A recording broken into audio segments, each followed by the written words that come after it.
Olá pessoal, estamos entrando no segundo módulo do curso de Formação de Cipeiros 2020. Neste módulo falaremos sobre a principal legislação de segurança e saúde do trabalho.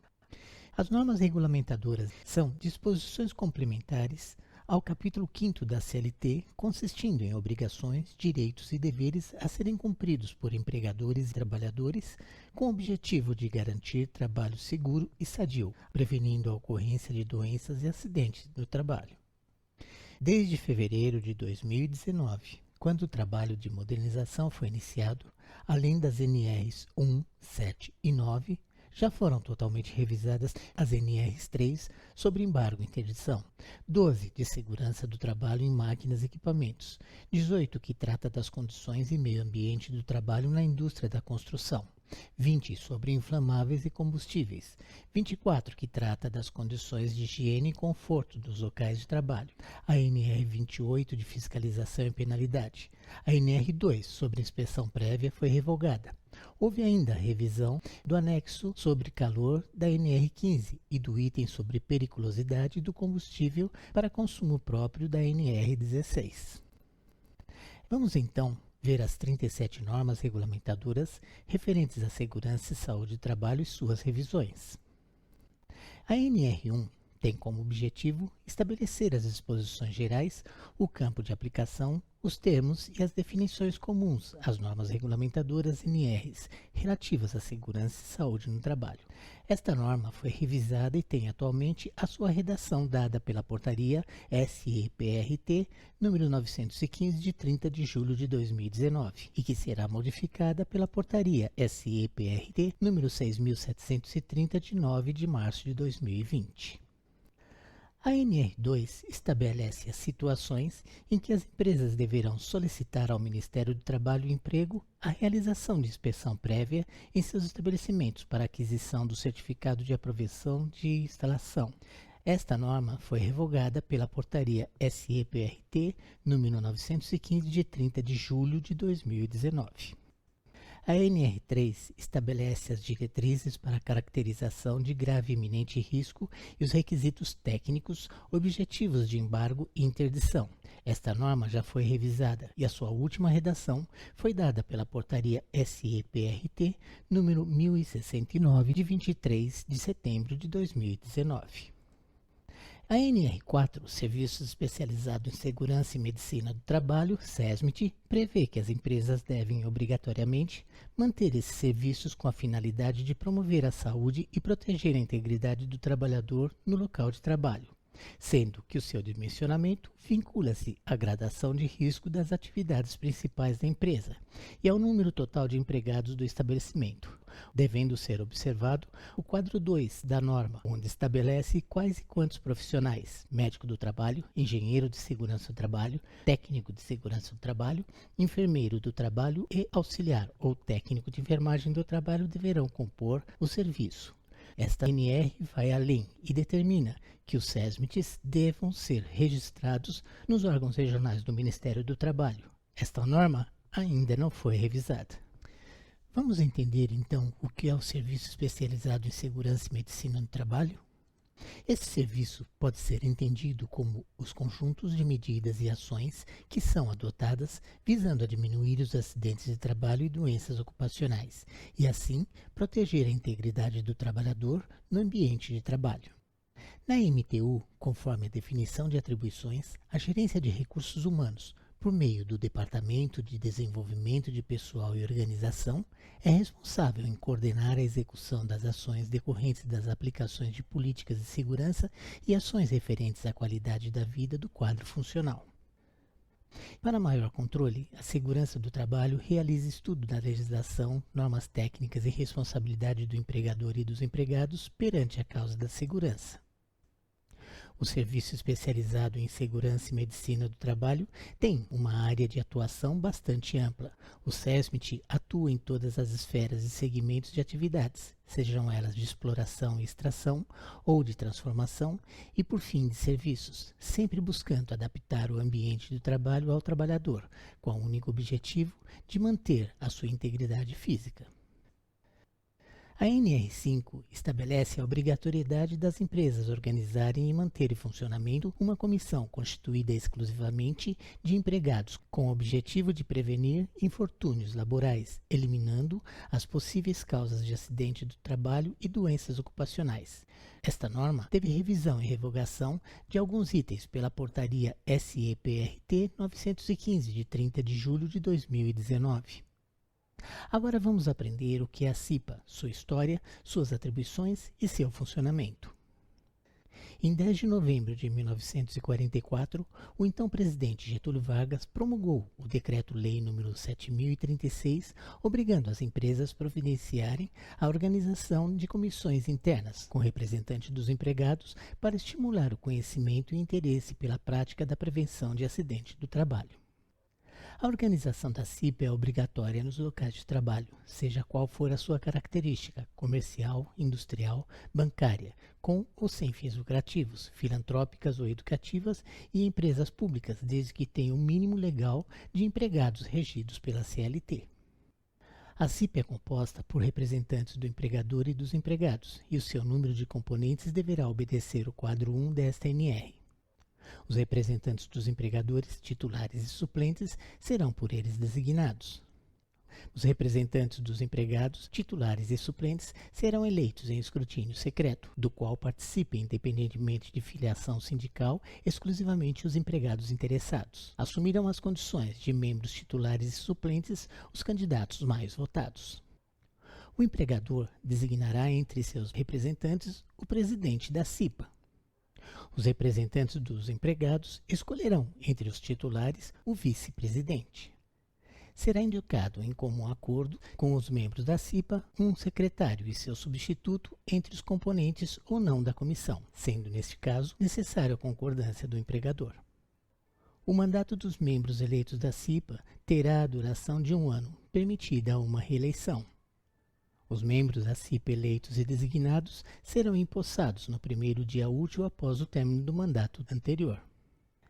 É vedada a dispensa arbitrária ou sem justa causa do empregado eleito para cargo de direção da Comissão Interna de Prevenção de Acidentes, desde o registro da sua candidatura até 1 ano após o final do seu mandato.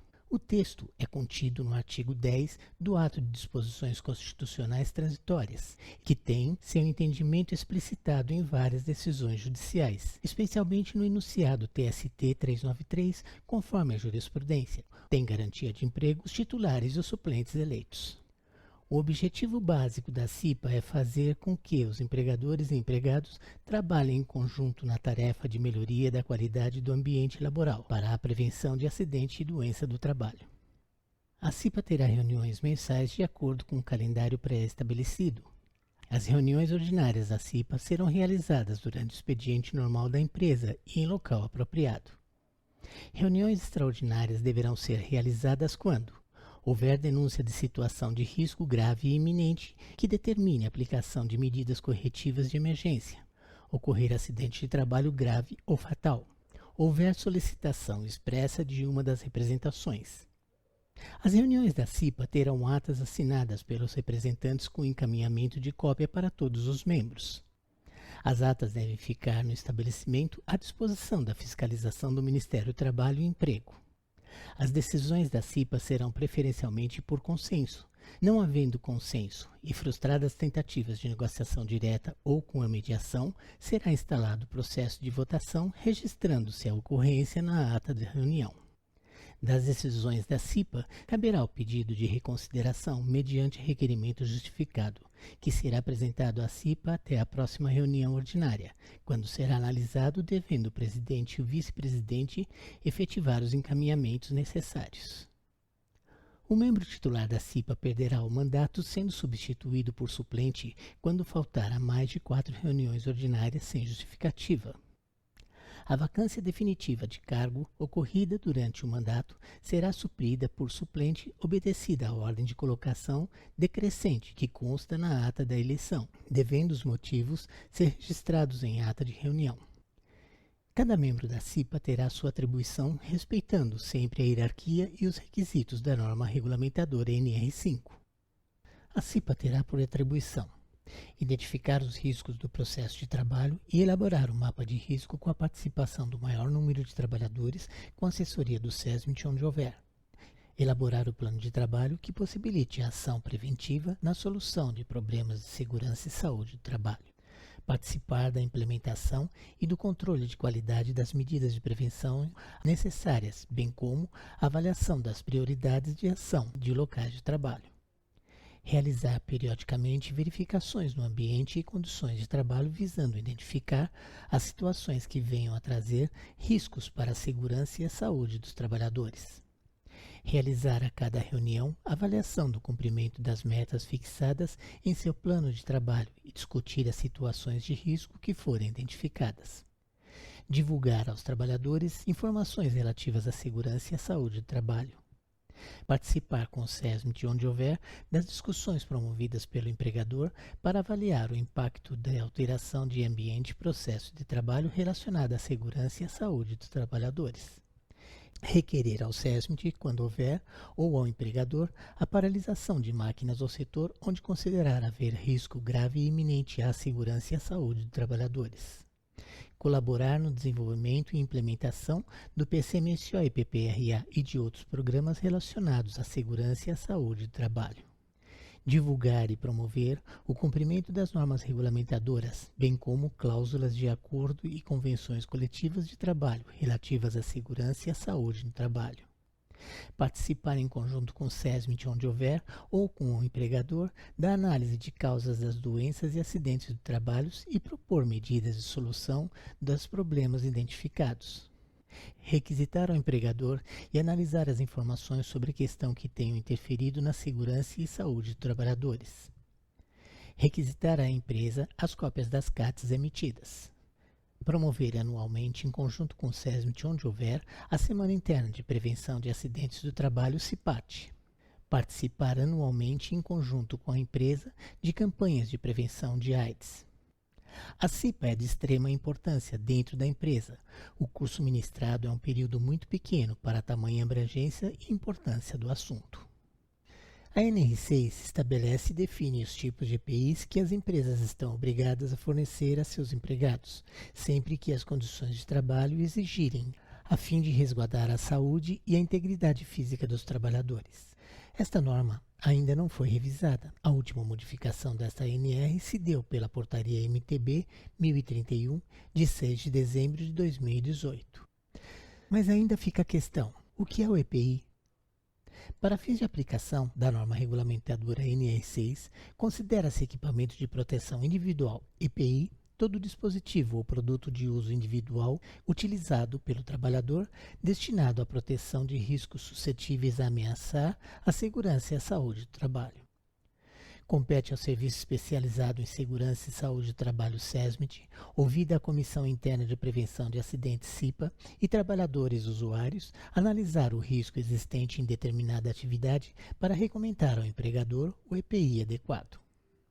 A empresa é obrigada a fornecer aos empregados gratuitamente o EPI em perfeito estado de conservação e funcionamento nas seguintes circunstâncias: sempre que as medidas de ordem geral não ofereçam completa proteção contra os riscos de acidente do trabalho ou de doenças profissionais do trabalho, enquanto as medidas de proteção coletiva estiverem sendo implementadas, e para atender a situações de emergência.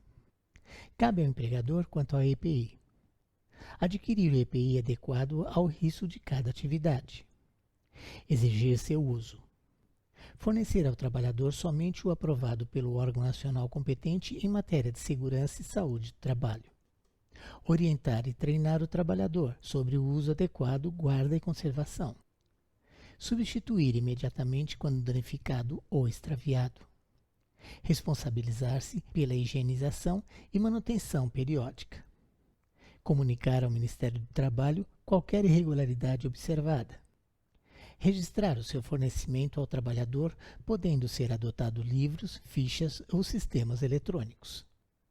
Cabe ao empregado quanto ao EPI: usar utilizando-o apenas para a finalidade a que se destina, responsabilizar-se pela guarda e conservação, comunicar ao empregador qualquer alteração que torne impróprio para o uso, cumprir as determinações do empregador sobre o uso adequado. Os EPIs são assim classificados: EPI de proteção da cabeça, EPI de proteção dos olhos, EPI de proteção auditiva, EPI de proteção respiratória, EPI de proteção do tronco, EPI de proteção dos membros superiores e inferiores, EPI de proteção do corpo inteiro, EPI de proteção contra quedas de diferentes alturas. Além dos EPIs, também temos os equipamentos de proteção coletiva, EPCs. A NR7 estabelece a obrigatoriedade de elaboração e implementação por parte de todos os empregadores e instituições que admitam trabalhadores como empregados do Programa de Controle Médico e Saúde Ocupacional PCMSO, com o objetivo de promoção e preservação da saúde do conjunto de seus trabalhadores. Esta norma teve seu texto modificado pela Portaria SEPRT número 6.734, de 9 de março de 2020. A NR8 estabelece requisitos técnicos mínimos que devem ser observados nas edificações para garantir segurança e conforto aos que nelas trabalham. Esta norma ainda não foi revisada. A NR9 estabelece a obrigatoriedade de elaboração e implementação do Programa de Prevenção de Riscos Ambientais PPRA. Esta norma foi totalmente reescrita e teve seu índice também modificado para avaliação de controle de exposições ocupacionais a agentes físicos, químicos e biológicos. Vamos então entender as modificações dessa norma? O Programa de Prevenção de Riscos Ambientais PPRA está sendo substituído, conforme a Portaria SEPRT número 6.734, de 9 de março de 2020, com a adoção do Gerenciamento de Riscos Ocupacionais, contidos no item 1.5 da norma regulamentadora NR1, Gerenciamento de Riscos Ocupacionais GRO, que deve ser utilizado para fins de prevenção e gerenciamento dos riscos encontrados no ambiente de trabalho. Para fins de caracterização de atividades ou operações insalubres ou perigosas, devem ser aplicadas as disposições previstas nas NRs 15, Atividades e Operações Insalubres, e 16, Atividades e Operações Perigosas, as quais falaremos sobre elas mais adiante. A organização deve implementar por estabelecimento o gerenciamento de riscos ocupacionais em suas atividades. O gerenciamento de riscos ocupacionais deve constituir um programa de gerenciamento de riscos PGR. A critério da organização, o PGR pode ser implementado por unidade operacional, setor ou atividade. O PGR pode ser atendido por sistemas de gestão, desde que estes cumpram as exigências previstas nesta NR e em dispositivos legais de segurança e saúde do trabalho. O PGR deve contemplar ou estar integrado com planos, programas e outros documentos previstos na legislação de segurança e saúde do trabalho. A organização de riscos ocupacionais deve evitar os riscos ocupacionais que possam ser originados no trabalho, identificar os perigos possíveis lesões ou agravos à saúde, avaliar os riscos ocupacionais indicando o nível de risco, classificar os riscos ocupacionais para determinar a necessidade de adoção de medidas de prevenção, implementar medidas de prevenção de acordo com a classificação de riscos na ordem de prioridade estabelecida na alínea G do subitem 1.4.1, acompanhar o controle dos riscos ocupacionais. A organização deve considerar as condições de trabalho nos termos da NR17 Ergonomia. A organização deve adotar mecanismos para consultar os trabalhadores quanto à percepção de riscos ocupacionais, podendo, para esse fim, ser adotadas as manifestações da Comissão Interna de Prevenção de Acidentes CIPA, quando houver. Comunicar aos trabalhadores sobre os riscos consolidados no inventário de riscos e as medidas de prevenção do Plano de Ação PGR. A Organização Geral dos Riscos, OGR, deverá adotar as medidas necessárias para melhorar o desempenho em segurança e saúde do trabalho.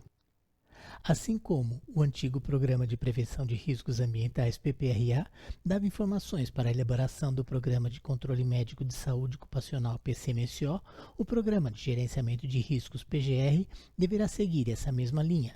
E para isso, houve essas modificações expressivas nas normas regulamentadoras 7 e 9. A NR10 estabelece os requisitos e condições mínimas com o objetivo de implementação de medidas de controle e sistema preventivos, de forma a garantir segurança e saúde nos trabalhadores que direta ou indiretamente interajam em instalações elétricas e serviços com eletricidade. Esta norma se aplica a fases de geração, transmissão, distribuição e consumo, incluindo as etapas de projeto, construção, montagem, operação, manutenção das instalações elétricas e quaisquer trabalhos realizados nas suas proximidades, observando-se as normas técnicas oficiais estabelecidas pelos órgãos competentes e, na ausência ou omissão destas, as normas internacionais cabíveis. 3 itens dessa norma foram revogados pela Portaria SEPRT 915 de 30 de julho de 2019. A NR11 estabelece os requisitos de segurança a serem observados nos locais de trabalho, no que se refere ao transporte, à movimentação, à armazenagem e ao manuseio de materiais, tanto de forma mecânica quanto manual, com o objetivo de prevenir infortúnios laborais. Esta norma ainda não foi revisada. A NR12 e seus anexos definem referências técnicas, princípios fundamentais e medidas de proteção para resguardar a saúde e a integridade física dos trabalhadores e estabelece requisitos mínimos para a prevenção de acidentes e doenças do trabalho nas fases de projeto e de utilização de máquinas e equipamentos, e ainda a sua fabricação, importação, comercialização, exposição e cessão a qualquer título em todas as atividades econômicas, sem prejuízo da observância do disposto nas demais NRs aprovadas pela Portaria Ministerial número 3.214, de 8 de junho de 1978, nas normas técnicas oficiais ou nas normas internacionais aplicáveis na ausência ou omissão destas. Opcionalmente, nas normas europeias tipo C harmonizadas.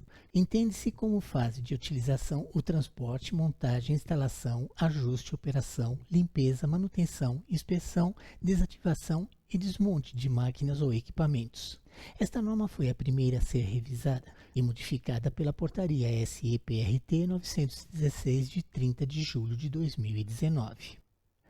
A NR13 estabelece requisitos mínimos para a gestão da integridade estrutural de caldeiras a vapor, vasos de pressão, suas tubulações de interligação e tanques metálicos de armazenamento nos aspectos relacionados à instalação, inspeção, operação e manutenção, visando a segurança e a saúde dos trabalhadores.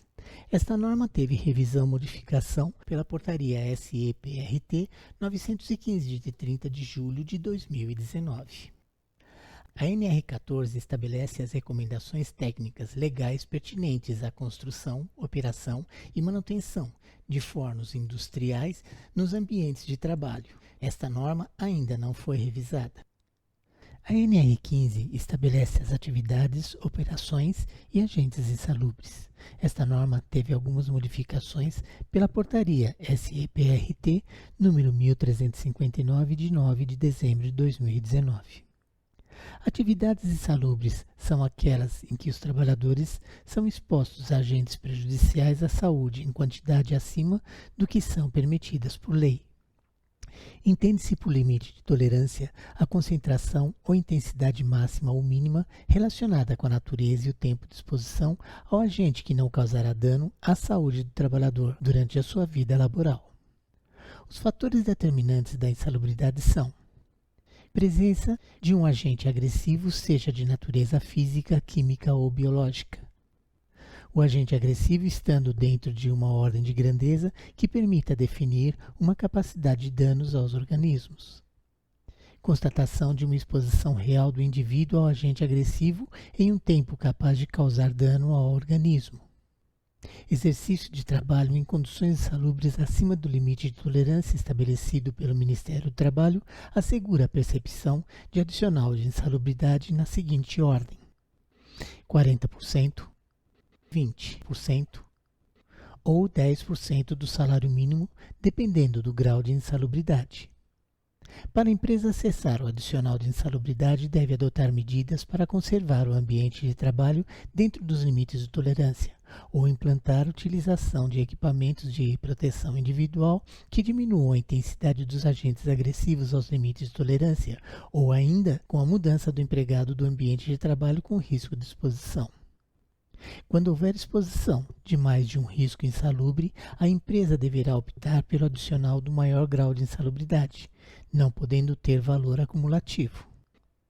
A NR16 regulamenta as atividades e operações legalmente consideradas perigosas. Esta norma teve algumas modificações pela Portaria SEPRT número 1357 de 9 de dezembro de 2019. Atividades ou operações perigosas são aquelas que, por sua natureza ou método de trabalho, impliquem risco acentuado que podem causar dano à vida e à integridade física, em virtude de exposição permanente do trabalhador.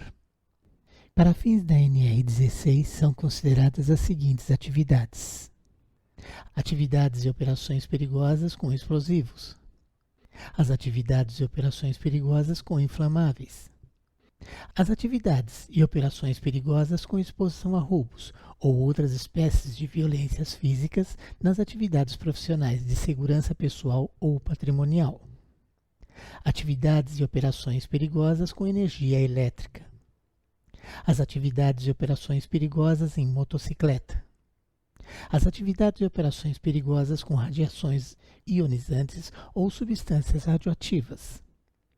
Nas atividades consideradas perigosas, o risco é mais iminente, ou seja, existe o risco de morte imediata. Um exemplo é o trabalhador de uma fábrica de fogos de artifício. Na ocorrência de um acidente envolvendo os fogos, as chances de fatalidade são grandes. A eliminação ou neutralização da periculosidade ocorre com a adoção de medidas que acabem, controle ou reduzam o estado ou qualidade de perigoso, ou então com a mudança do empregado do ambiente de trabalho perigoso. A remuneração adicional por atividades e operações perigosas deve ser feita integral, incidindo 30% sobre o salário base do empregado, que permanecer habitualmente em área de risco, em situação de exposição contínua, ou proporcional, incidindo 30% sobre o tempo despendido na execução de atividade de risco. A lei não permite o pagamento de adicional de insalubridade e de periculosidade ao mesmo tempo, sendo que o empregado deve optar por um só adicional. A NR17 visa estabelecer parâmetros que permitam a adaptação das condições de trabalho às características psicofisiológicas dos trabalhadores, de modo a proporcionar um máximo de conforto, segurança e desempenho eficiente. As condições de trabalho incluem aspectos relacionados ao levantamento, transporte e descarga de material, ao mobiliário, aos equipamentos e às condições ambientais do posto de trabalho e à própria organização do trabalho. Esta norma ainda não foi revisada. Como vimos na história da segurança do trabalho, no século XVII, um século antes da Revolução Industrial, o médico italiano Bernardino Ramazzini já se dedicava a descrever as doenças ocupacionais das 54 profissões conhecidas na época, escrevendo uma matéria sobre os trabalhos que sofriam de doenças especiais. Mas afinal, o que é ergonomia? O termo ergonomia é originado do grego ergon, trabalho, mais nomos, regra, e foi utilizado pela primeira vez em um artigo com o título Ensaio de Ergonomia ou Ciência do Trabalho, baseadas nas leis objetivas da ciência da natureza. Sabemos hoje que a ergonomia é algo que não pode ser desconsiderada no ambiente corporativo, sendo inclusive objeto das normas regulamentadoras. Mas você sabe como se deu essa evolução? O pesquisador Hendricks considera que existiram 4 fases até a contemporaneidade. São elas: a ergonomia tradicional teve início na Segunda Grande Guerra. O objetivo era conseguir melhorias nas questões fisiológicas e mecânicas do ambiente de trabalho. Também havia uma preocupação com a adequação dos objetos às limitações dos homens, sem, no entanto, que eles explorassem além do esperado de sua capacidade. Foi utilizada inicialmente na área militar e, em seguida, na civil. Ergonomia do meio ambiente. Percebeu-se que a interferência no trabalho do indivíduo iam além de suas limitações físicas ou mecânicas. O meio ambiente também era a origem de alguns problemas da produtividade do homem. A ergonomia do meio ambiente, ainda hoje observada, buscou compreender melhor a relação de agentes ambientais, ruídos, temperaturas e iluminação com o trabalho humano. Ergonomia cognitiva. A ergonomia é uma ciência multidisciplinar, portanto, não demorou muito para que os conhecimentos da psicologia, da fisiologia, se voltassem para os fatores cognitivos do trabalho. Na década de 80, a mão de obra humana deixou de executar diretamente as atividades para comandar máquinas que eram responsáveis pela tarefa. A tecnologia da informação era uma extensão do cérebro, daí a necessidade de ter atenção quanto aos fatores cognitivos. A macroergonomia. A partir de 1980, o campo do estudo da ergonomia ampliou-se ainda mais. A premissa da macroergonomia é a de que as empresas devam buscar um equilíbrio entre a tecnologia, a própria organização e as pessoas. Esse sistema trabalha para alcançar um fim em comum, e todas essas variáveis devem ser consideradas para a melhoria do trabalho. Além disso, as funções de ergonomia devem ser utilizadas em escala ao longo de toda a cadeia produtiva, desde a concepção de máquinas e materiais até a execução das atividades. A NR18 tem o objetivo de estabelecer diretrizes em ordem administrativa de planejamento e de organização, que visam a implementação de medidas de controle e sistemas preventivos de segurança nos processos, nas condições e no meio ambiente de trabalho na indústria da construção. Esta norma teve revisão e modificação pela Portaria SEPRT número 3.733, de 10 de fevereiro de 2020. A NR19 estabelece as disposições regulamentadoras acerca do depósito, manuseio e transporte de explosivos, com o objetivo de proteção à saúde e à integridade física dos trabalhadores em seus ambientes de trabalho. Esta norma ainda não foi revisada. A NR20 estabelece requisitos mínimos para a gestão de segurança e saúde no trabalho contra os fatores de risco de acidentes provenientes das atividades de extração, produção, armazenamento, transferência, manuseio e manipulação de inflamáveis e líquidos combustíveis. Esta NR e seus anexos devem ser utilizados para fins de prevenção e controle dos riscos no trabalho com inflamáveis e combustíveis, para fins de caracterização de atividades ou operações insalubres ou perigosas, devem ser aplicadas as disposições previstas nas NRs 15 e 16. Esta norma teve revisão e foi modificada pela Portaria SEPRT número 1360, de 9 de dezembro de 2019.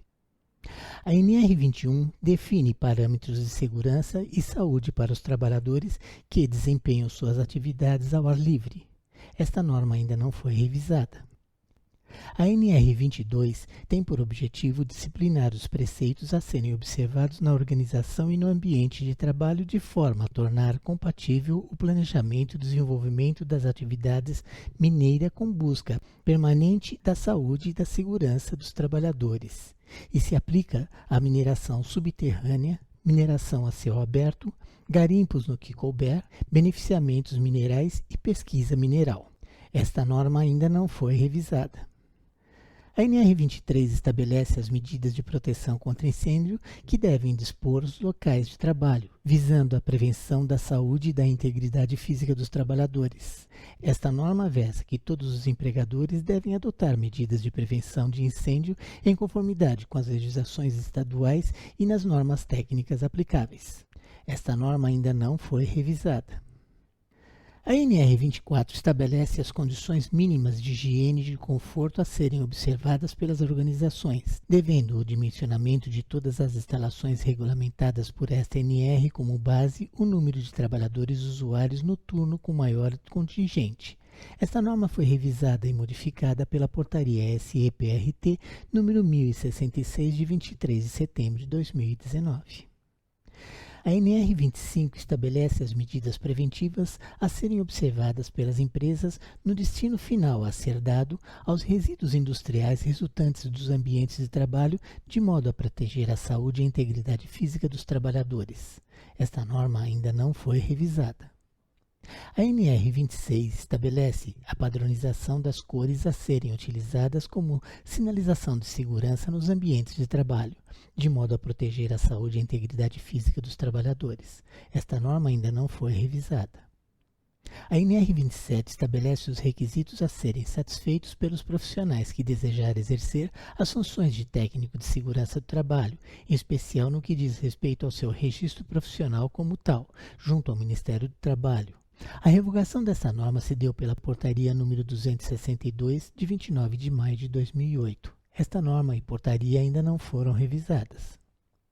A NR28 estabelece os procedimentos a serem adotados pela fiscalização trabalhista de segurança e medicina do trabalho. Esta norma sempre estará em revisão, pois a sua aplicação depende de todas as normas regulamentadoras. A NR29 regula a proteção obrigatória contra acidentes e doenças profissionais, facilitar os primeiros socorros a acidentados e alcançar as melhores condições possíveis de segurança e saúde aos trabalhadores portuários.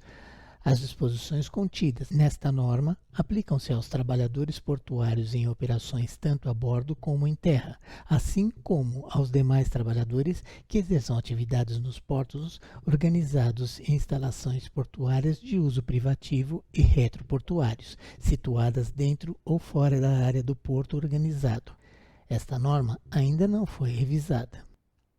A NR30 tem como objetivo a proteção e regulamentação das condições de segurança e saúde dos trabalhadores aquaviários. Para outras categorias de trabalhadores que realizem trabalhos a bordo de embarcações, a regulamentação das condições de segurança e saúde dos trabalhadores se dará na forma especificada nos anexos a esta norma. Esta norma ainda não foi revisada. A NR31 tem por objetivo estabelecer os preceitos a serem observados na organização e no ambiente de trabalho, na forma a tornar compatível o planejamento e o desenvolvimento das atividades da agricultura, pecuária, silvicultura, exploração florestal e aquicultura com a segurança e saúde e meio ambiente do trabalho. Esta norma ainda não foi revisada. A NR32 tem por finalidade estabelecer as diretrizes básicas para a implementação de medidas de proteção à segurança e à saúde dos trabalhadores dos serviços de saúde, bem como daqueles que exerçam as atividades de promoção e assistência à saúde em geral. Para fins de aplicação desta NR, entende-se por serviço de saúde qualquer edificação destinada à prestação de assistência à saúde da população e todas as ações de promoção, recuperação, assistência, pesquisa e ensino em saúde em qualquer nível de complexidade. Esta norma teve alguns itens revogados pela Portaria SEPRT número 915, de 30 de julho de 2019. A NR33 tem como objetivo estabelecer os requisitos mínimos para identificação dos espaços confinados e o reconhecimento, avaliação, monitoramento e controle dos riscos existentes, de forma a garantir permanentemente a segurança e saúde dos trabalhadores que interagem direta ou indiretamente nesses espaços. Espaço confinado é qualquer área ou ambiente não projetado para a ocupação humana contínua, que possua meios limitados de entrada e saída, cuja ventilação existente é insuficiente para remover contaminantes ou onde possa existir a deficiência ou enriquecimento do oxigênio. Esta norma teve alguns itens revogados pela Portaria SEPRT número 915, de 30 de julho de 2019. A NR34 estabelece os requisitos mínimos e as medidas de proteção à segurança e à saúde e ao meio ambiente do trabalho nas atividades industriais de construção, reparação, desmonte naval. Considera-se atividades de indústria de construção e reparação naval todas aquelas desenvolvidas no âmbito das instalações empregadas para este fim ou nas próprias embarcações e estrutura, tais como navios, barcos, lanchas, plataformas fixas ou flutuantes, dentre outras. Esta norma teve alguns itens revogados pela Portaria SEPRT número 915, de 30 de julho de 2019. A NR35 estabelece os requisitos mínimos e as medidas de proteção para o trabalho em altura, envolvendo o planejamento, a organização e a execução, de forma a garantir a segurança e a saúde dos trabalhadores envolvidos direta ou indiretamente com essa atividade. Considera-se trabalho em altura todas as atividades executadas acima de 2 metros do nível inferior, onde haja risco de queda. Essa norma teve alguns itens revogados pela Portaria SE-PRT número 915, de 30 de julho de 2019. A NR36 estabelece os requisitos mínimos para avaliação, controle e monitoramento dos riscos existentes nas atividades desenvolvidas na indústria de abate e processamento de carnes derivados destinados ao consumo humano, de forma a garantir permanentemente a segurança e a saúde e a qualidade de vida no trabalho, sem prejuízo da observância dos dispositivos das demais normas regulamentadoras. Esta norma, por se tratar de nova, ainda não foi revisada. A NR37, criada pela Portaria MTB número 1186, de 20 de dezembro de 2018, estabelece os requisitos mínimos de segurança, saúde e condições de vivência no trabalho, a bordo de plataformas de petróleo em operação nas águas jurisdicionais brasileiras, AJB. A observância dessa ANR não desobriga as empresas do cumprimento de outras disposições legais com relação à matéria de segurança e saúde no trabalho, e ainda daquelas oriundas de contratos de trabalho, acordos de trabalho em convenções coletivas de trabalho, conforme a consolidação das leis do trabalho CLT. Assim encerramos este módulo que trata da legislação de segurança e saúde do trabalho. No próximo módulo, passaremos ao aprendizado de riscos ambientais, legislação previdenciária de acidente do trabalho, análise e levantamento das causas de acidente de trabalho, elaboração do mapa de risco e outras atividades da CIPA. Até mais!